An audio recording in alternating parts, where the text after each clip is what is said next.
At some point in time, you have to decide, are you going to just do it the best you can or not?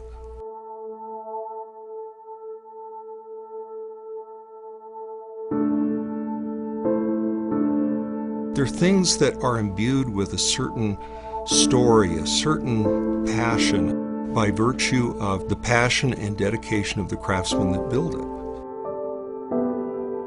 There are just any number of things which, if you were to look at them individually, you'd say, oh, well, that's not too important. At this level, everything makes a difference, including the coating that you put on the material before you paint it, including the chemistry of the resin that you use to glue. There is nothing that doesn't make a difference.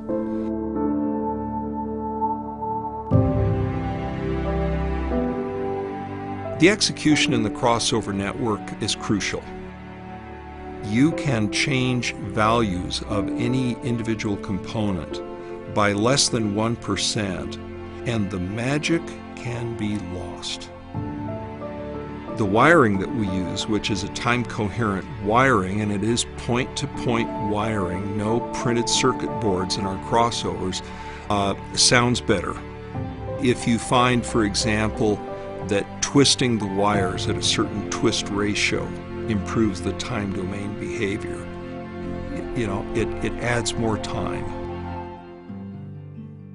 Somebody who would spend a lot of time listening to solders and things like that might be considered half bubble off plumb.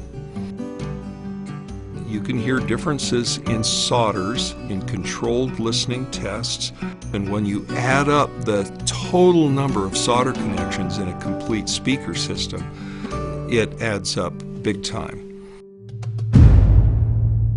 We could build speakers out of a quality grade of MDF that would look just like the ones that we build out of X material. And our full manufacturing cost would be dramatically less. The material has to have hardness. I mean, it has to be hardness almost to the point of steel. If you use a softer material on which to mount your drivers, you will compress the dynamics.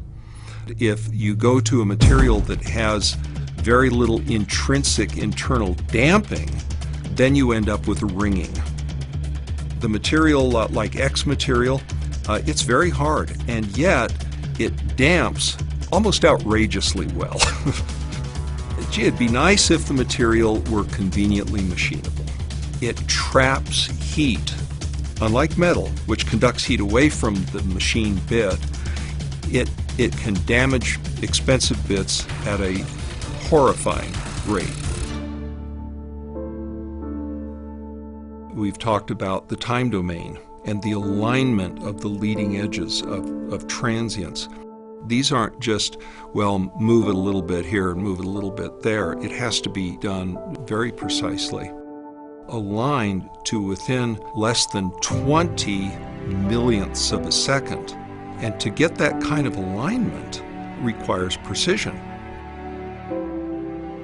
If you're trying to achieve the goal of communicating at the state-of-the-art level the emotional content of that music, all the audible clues that are involved there, there's a lot more to it.